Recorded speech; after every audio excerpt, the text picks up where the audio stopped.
जय हिंद दोस्तों, real exam board में आपका स्वागत है। दोस्तों, रस के बारे में हम इस वीडियो में जानेंगे।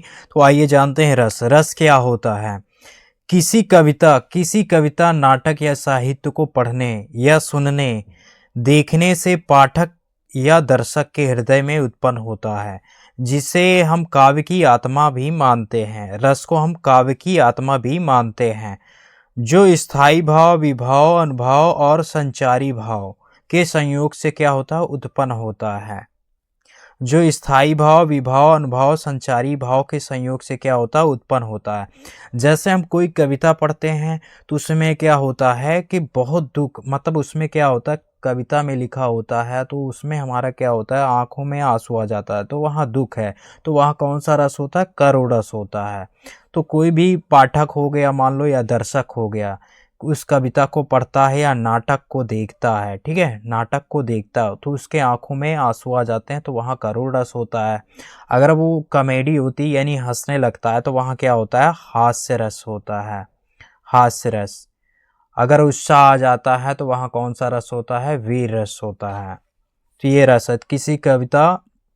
किसी कविता नाटक या साहित्य को पढ़ने से या सुनने से या देखने से हृदय में क्या होता है, पाठक के हृदय में उत्पन्न होता है, जिसे हम क्या कहते हैं, रस कहते हैं, जिसे काव्य की आत्मा भी कहा जाता है। रस को काव्य की आत्मा भी कहा जाता है।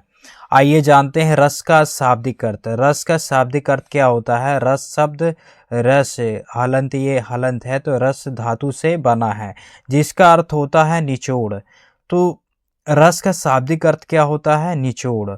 और काव्य में इसका अर्थ होता है आनंद। काव्य में इसको आनंद कहते हैं, काव्य में आनंद कहा जाता है। रस को जो है, रस का शाब्दिक अर्थ क्या होता है, आनंद होता है, काव्य में आनंद। रस के अंग देखेंगे, रस के कितने अंग होते हैं। रस के अंग, इसके 4 अंग होते हैं। रस के कितने अंग होते हैं, 4 अंग होते हैं। पहला होता है स्थायी भाव, दूसरा होता है विभाव, तीसरा होता है अनुभाव, चौथा होता है संचारी भाव या व्यभिचारी भाव। संचारी भाव या व्यभिचारी भाव, तो इतने होते हैं। आइए इनके बारे में जानते हैं। रस के अगर एग्जाम में पूछेगा रस के कितने अंग होते हैं, तो कितने अंग होते हैं रस के, 4। एग्जाम में अगर आपसे पूछेगा इस रस के कितने अंग होते हैं, तो क्या बताएंगे, 4 अंग होते हैं। स्थायी भाव, विभाव, अनुभाव, संचारी भाव, व्यभिचारी भाव। संचारी भाव, व्यभिचारी भाव एक ही है। तो यहाँ देखते हैं स्थायी भाव। स्थायी भाव क्या होता है, मन में हमेशा रहने वाला। मूल भाव क्या होता है, जैसे क्रोध, क्रोध हमारे मन में ही रहता है। शोक यानी दुख, दुख हमारे मन में ही रहता है। रति, रति यानी प्रेम, प्रेम क्या होता है, हमारे मन में रहता है। तो मन में रहने वाले, हमेशा रहने वाले यानी सदैव रहने वाले मूल भाव को ही क्या कहते हैं, स्थायी भाव कहते हैं। जैसे भय यानी डर, डर हमें हमेशा अंदर रहता है। तो ध्यान दीजिएगा। हास, हास का मतलब यहाँ हंसना। घृणा, घृणा मतलब घृणा करना। उत्साह, आशय, निर्वेद, ये सब क्या रहते हैं, हमारे मन के अंदर ही रहते हैं। अब देखेंगे दूसरा है विभाव। विभाव क्या होता है, वे कारण जो स्थायी भाव को जगाते हैं। तो इसका काम होता है स्थायी भाव को जगाना, यानी क्रोध को जगाना। जैसे क्रोध, यहाँ हमने पढ़ा था, स्थायी भाव क्या पढ़ा था, क्रोध। क्रोध को जगाने का काम कौन करता है, विभाव करता है। ये विभाव कितने प्रकार के होते हैं, 2 प्रकार के होते हैं। पहला होता है आलंबन, दूसरा होता है उद्दीपन। पहला क्या बताएंगे, आलंबन, और दूसरा उद्दीपन। अगर आपसे एग्जाम में पूछ ले विभाव कितने प्रकार के होते हैं, तो 2 प्रकार के, आलंबन और उद्दीपन होते हैं। तो इस तरीके से दोस्तों ये होता है। तो वे कारण जो स्थायी भाव को जगाते हैं, जगाने का काम करते हैं, यानी क्रोध, शोक, रति, हास, भय, घृणा, उत्साह, आश्चर्य, निर्वेद को जगाने का काम करता है। अब जानेंगे आलंबन विभव। आलंबन विभव क्या होता है, वह व्यक्ति या वस्तु जिसके कारण कोई भाव उत्पन्न होता है। जैसे प्रेम, प्रेम यानी रति। नायक और नायिका के लिए, नायक और नायिका के लिए क्या होता है, भाव उत्पन्न होता है। जैसे नायक या नायिका के लिए प्रेम उत्पन्न हो, तो वहाँ क्या होता है, आलंबन विभव होता है। क्या होता है, आलंबन विभव। उद्दीपन विभव क्या होता है, वह वातावरण या परिस्थितियाँ जो उस भाव को और अधिक तेज करते हैं।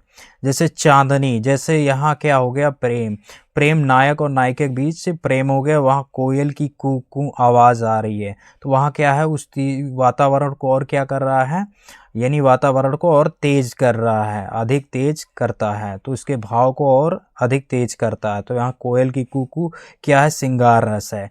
चांदनी रात, ये क्या है, श्रृंगार रस है। तो उद्दीपन विभव क्या होता है, वह वातावरण या परिस्थितियां जो उस विभव को क्या करे और तेज करे, वही क्या होता है, उद्दीपन होता है। अब जानेंगे रस। रस की संख्या कितनी होती है, 9 होती है। वैसे कुल संख्या पूछे तो 11 होती है। अगर हम यहाँ जानेंगे कि करुण रस, करुण रस का स्थायी भाव क्या होता है, शोक होता है। हास रस का स्थायी भाव क्या होता है, हास होता है। वीर रस का स्थायी भाव उत्साह। रौद्र रस का स्थायी भाव क्रोध होता है। भयानक रस का स्थायी भाव भय होता है, भयानक रस का स्थायी भाव भय। श्रृंगार रस का स्थायी भाव रति। अद्भुत रस का स्थायी भाव आश्चर्य या विस्मय होता है। अद्भुत रस का स्थायी भाव क्या होता है, आश्चर्य या विस्मय होता है। शांत रस का स्थायी भाव होता है निर्वेद। शांत रस का स्थायी भाव क्या होता है, निर्वेद। विभत्स रस का स्थायी भाव घृणा या जुगुप्सा होता है, क्या होता है, जुगुप्सा। विभत्स रस का स्थायी भाव घृणा या जुगुप्सा होता है। अब यहाँ देखेंगे दसवां रस क्या होता है, वात्सल्य रस है। इसका स्थायी भाव वात्सल्यता या स्नेह होता है। तो 11वां रस क्या होता है, वात्सल्य रस, जिसका स्थायी भाव होता है वात्सलता या स्नेह होता है। 11वां रस होता है भक्ति रस, तो इसका स्थायी भाव होता है रति। श्रृंगार रस और भक्ति रस दोनों का क्या होता है, स्थायी भाव रति होता है। इसको भी याद रखेंगे, एग्जाम में पूछ लेता है। श्रृंगार रस का स्थायी भाव क्या है, रति। भक्ति रस का पूछेगा, रति। अगर हम बात करें वात्सल्य रस और श्रृंगार रस का, सम्राट किसे कहा जाता है, तो सूरदास जी को कहा जाता है। ये भी आप नोट कर लीजिएगा कि वात्सल्य रस और श्रृंगार रस का सम्राट किसे कहा जाता है, सूरदास जी को कहा जाता है। अनुभव क्या होता है, अनुभव जानेंगे। ये तीसरा है अनुभव।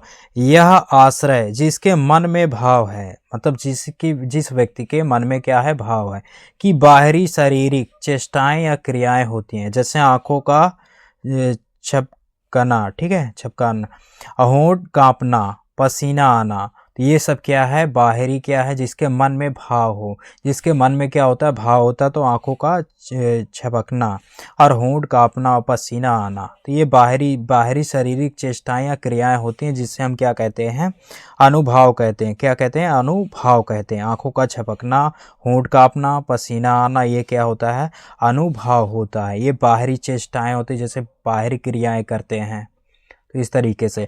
अब देखेंगे चौथा है संचारी भाव। यह क्षणिक भाव होते हैं, यानी तुरंत आते हैं फिर चले जाते हैं। ये क्षणिक भाव होते हैं जो स्थायी भाव के साथ आते रहते हैं। जैसे निर्वेद, निर्वेद का मतलब व्यक्ति शांत हो जाता है। फिर हर्ष, हर्ष का मतलब जैसे तुरंत खुश हो जाता है। शंका, जैसे हमारे मन में क्या आता है, शंका आ जाता है। तो ये सारी चीज़ें क्या है, यानी क्षणिक भाव होते हैं। ये सब क्षणिक भाव आते जाते रहते हैं।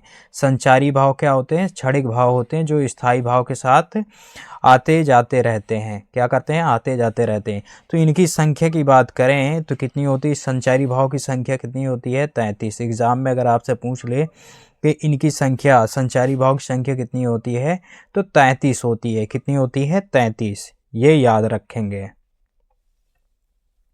अब देखेंगे श्रृंगार रस। श्रृंगार रस अगर हम बात करें, हिंदी साहित्य का ये प्रधान रस माना जाता है। तो हिंदी साहित्य का ये प्रधान रस है, रसों का राजा माना जाता है। श्रृंगार रस को रसों का राजा माना जाता है।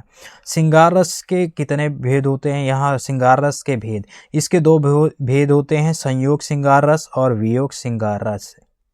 तो ध्यान दीजिएगा, और श्रृंगार रस के कितने भेद होते हैं, दो होते हैं, संयोग श्रृंगार रस, वियोग श्रृंगार रस। संयोग श्रृंगार रस क्या होता है, जहाँ नायक और नायिका का मिलन होता है वहाँ क्या होता है, संयोग श्रृंगार रस होता है। संयोग श्रृंगार उदाहरण है, मेरे तो गिरधर गोपाल दूसरों ना कोई, जाके तो गिरधर गोपाल दूसरों ना कोई। तो इस तरीके से यहाँ मीरा जी कहते हैं, मीरा बाई जी कहती हैं कि मेरे तो गिरधर गोपाल, मतलब मेरे श्री कृष्ण जी हैं, इसके अलावा कोई नहीं, वही गिरधर गोपाल, दूसरा ना कोई। तो उन्हीं के बारे में यहाँ वर्णन किया गया है। यहाँ देखेंगे दूसरा है वियोग श्रृंगार रस। वियोग श्रृंगार रस क्या होता है? जहाँ नायक और नायिका क्या होते हैं? बिछड़ने की स्थिति में होते, जहाँ बिछड़ने का क्या हो, वर्णन किया गया हो, जहाँ नायक और नायिका एक दूसरे से अलग होते हैं, वहाँ क्या होता है? वियोग श्रृंगार रस होता है। उदाहरण, हे खग मृग, हे मधुकर श्रेणी, तुम देखी सीता मृग नयनी। जब रावण जो है सीता जी को हरण कर ले जाता है, तो राम जी जो है खग यानी पक्षियों और जो है मृग हिरणों से जो है पूछते हैं। तो इस तरीके से इसमें वर्णन किया गया। तो यहाँ बिछड़ने का वर्णन है, इसलिए यहाँ क्या है? वियोग श्रृंगार रस है। यहाँ कौन सा रस है? वियोग श्रृंगार रस।